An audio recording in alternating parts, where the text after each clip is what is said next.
বেশিরভাগ মানুষই মূলো পছন্দ করেন না, কিন্তু এই প্রসেসে যদি মূলো ঘন্ট বানিয়ে নেন তাহলে গরম ভাতে কিন্তু অসাধারণ লাগবে। হ্যালো ফ্রেন্ডস, রুবিস কুকারি 2 থেকে আমি রুবি বলছি।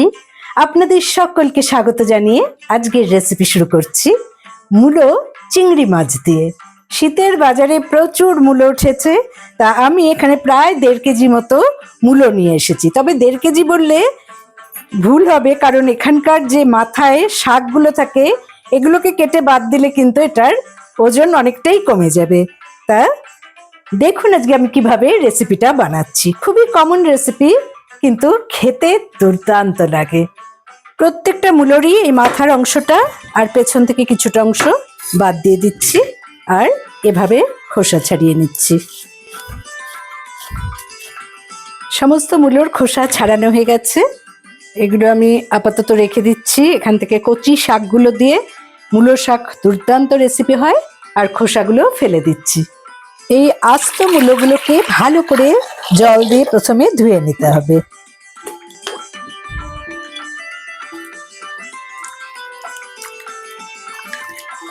মূলো ঘন্ট রান্না করার আগে আমাকে মূলোটাকে কুড়িয়ে নিতে হবে, আর কুড়ানোর পর কিন্তু এটা ধোয়া চলবে না। ভালো করে ধুয়ে নিলাম, এবারে আমি মূলোগুলোকে কুড়িয়ে নেব। আপনারা চাইলে সরু সরু করে কেটেও নিতে পারেন। কিছুটা মূলো আমার কুড়িয়ে নেওয়া হয়ে গেছে, আমি এরপর আরো কিছু মূলো কুড়িয়ে নেব। একইভাবে এই মূলোগুলোকেও কুড়িয়ে নেব, আর বাদবাকি যে মূলো ছিল সেগুলো আমার কোড়ানো হয়ে গেল। সমস্ত কোড়ানো মূলো আমি একটা পাত্রে তুলে নিচ্ছি। মূলোর স্ট্রং গন্ধটা অনেকেই পছন্দ করেন না, তারা চাইলে মূলোটাকে একটু ভাপিয়ে নিতে পারেন, কিন্তু আমি ভাপিয়ে নেব না, কারণ কচি মূলো। এতে যদি আমি সামান্য নুন মেখে রাখি তো 10 মিনিট পর দেখা যাবে এই মূলোর থেকে প্রচুর জল উঠেছে। যে জলটা ফেলে দিয়ে যদি মূলো রান্না করা যায় তাহলে গ্যাস অ্যাসিডও হবে না, আর মূলোর সেই স্ট্রং গন্ধটাও থাকবে না।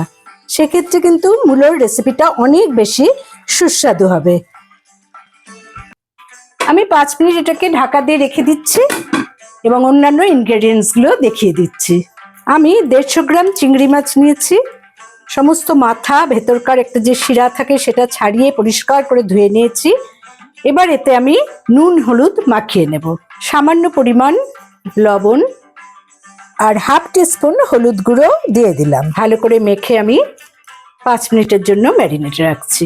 নুন মাখানো মূলো আমি 5 মিনিট বাদে এনে দেখাচ্ছি। দেখুন কতটা জল বেরোচ্ছে, এবং জলের সাথে নুনটাও খানিকটা বেরিয়ে যাচ্ছে। এবারে একটা আলাদা পাত্রে রেখে দিচ্ছি। মূলোটা অনেকটাই মজে গেছে।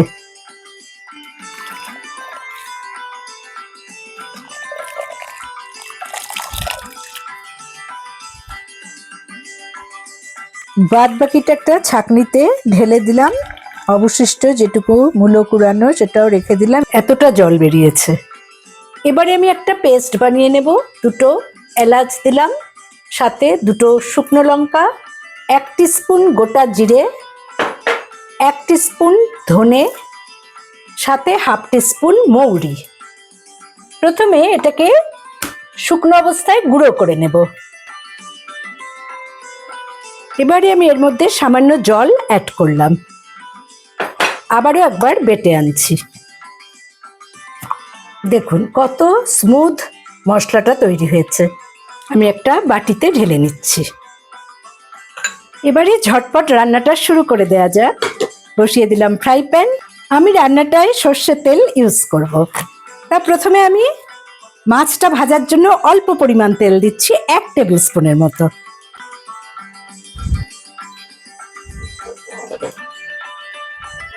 তেল গরম হয়ে গেছে, আমি ম্যারিনেট করে রাখা চিংড়ি মাছটাকে ভেজে নেব।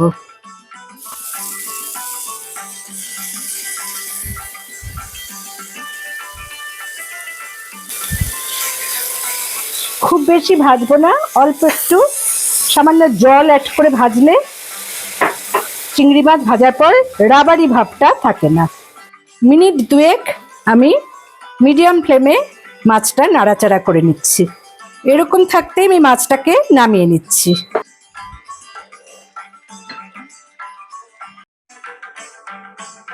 চিংড়ি মাছ ভাজার পর আমি ফ্রাই প্যানটাকে ভালো করে পরিষ্কার করে ধুয়ে মুছে নিয়েছি। এবারে আমি এখানে 3 টেবিল স্পুনের মতো সর্ষের তেল অ্যাড করে দিচ্ছি। দিচ্ছি একটা শুকনো লঙ্কা, একটা দারচিনির টুকরো, 4টে লবঙ্গ, হাফ টিস্পুন গোটা জিরে আর 2টো তেজপাতা।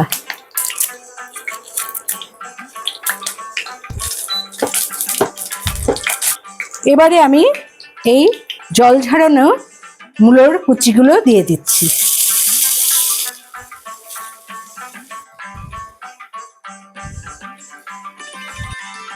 রান্নার সময় যতটা বেশি মনে হয় মূলো, রান্নার পর কিন্তু খুবই কম হয়ে যায় পরিমাণে। এবার ভালো করে নাড়তে হবে।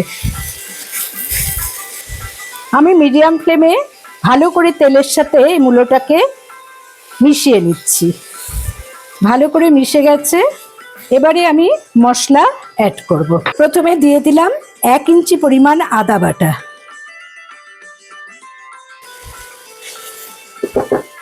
জিরে, ধনে, মৌরি আর শুকনো লঙ্কার পেস্ট অ্যাড করে দিচ্ছি।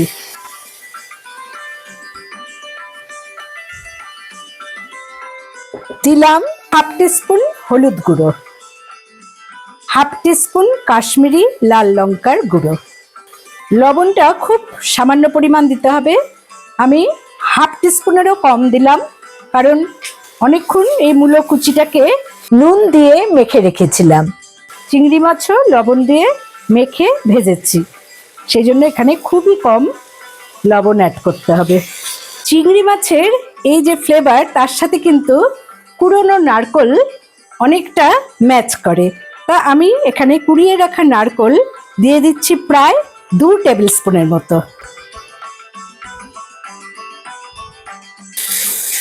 এই মূলোর সাথে নারকোলটাকে খুব ভালো করে ভেজে নিতে হবে। আমি সেদ্ধ করে রাখা ছোলা 2 টেবিল স্পুন দিয়ে দিচ্ছি। যারা চিংড়ি মাছ ছাড়া নিরামিষভাবে রান্না করতে চান তারা এই ছোলা নারকোলটা অ্যাড করতে পারেন। আমি 1 টিস্পুন চিনি এখানে দিয়ে দিচ্ছি। মিষ্টিটা সম্পূর্ণ আপনাদের পছন্দ মতো বেশি বা কম দেবেন, তবে এখানে কিন্তু একটু চিনি ব্যবহার না করলে স্বাদটা অতটা ভালো হবে না। দিচ্ছি অল্প পরিমাণে মটরশুঁটি, সাথে 3টে চিড়ে নেওয়া কাঁচা লঙ্কা। খুব ভালো করে সবকিছু মিশিয়ে নিতে হবে। তারপর আমি দিয়ে দিলাম ভেজে রাখা চিংড়ি মাছ। এবারে প্রায় মিডিয়াম ফ্লেমে এটাকে 5 থেকে 6 মিনিট ভালো করে নেড়ে নিতে হবে। যখন তেলটা ছেড়ে বেরিয়ে আসবে তখন বুঝতে হবে যে রান্নাটা প্রায় শেষের দিকে। মশলার সাথে মূলোটা ভালোভাবে কষে গেছে। আমি এবার এখানে সামান্য পরিমাণে জল অ্যাড করব। 1/4 কাপ জল এখানে অ্যাড করে দিলাম।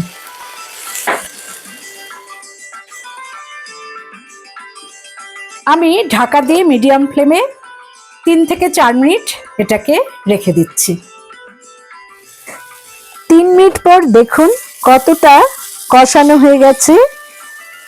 চারদিক থেকে তেলটা ছেড়ে বেরিয়ে এসেছে, তার মানে আমার রান্না প্রায় শেষের দিকে।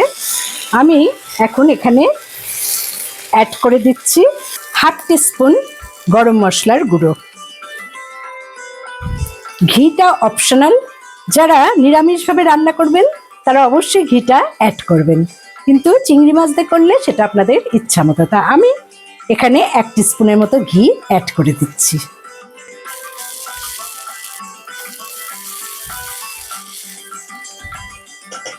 ফ্লেম অফ করে ঢাকা দিয়ে স্ট্যান্ডিং পয়েন্টে 5 মিনিট রেখে দিলাম। রেডি আমার চিংড়ি মাছ দিয়ে মূলো ঘন্ট। কত সুন্দর যে হয় সেটা গরম ভাতে মেখে খেলে বোঝা যাবে। তাছাড়া রুটি পরোটা দিয়েও কিন্তু এই মূলোর ঘন্ট যথেষ্ট ভালো লাগে। আশা করি বন্ধুরা আপনাদের যদি ভালো লেগে থাকে অবশ্যই আমার চ্যানেলে লাইক করবেন, কমেন্ট করবেন এবং শেয়ার করবেন। নতুন বন্ধুদের সাবস্ক্রাইব করার অনুরোধ রইল। পাশে বেল বোতামে অবশ্যই ক্লিক করতে ভুলবেন না, তাতে যখনই কোনো নতুন রান্নার রেসিপি শেয়ার করব তার নোটিফিকেশন সহজেই আপনারা পেয়ে যাবেন। ভালো থাকুন, সুস্থ থাকুন। পরের এপিসোডে নতুন রান্নার রেসিপি নিয়ে হাজির হব আমি রুবি। Thanks for watching.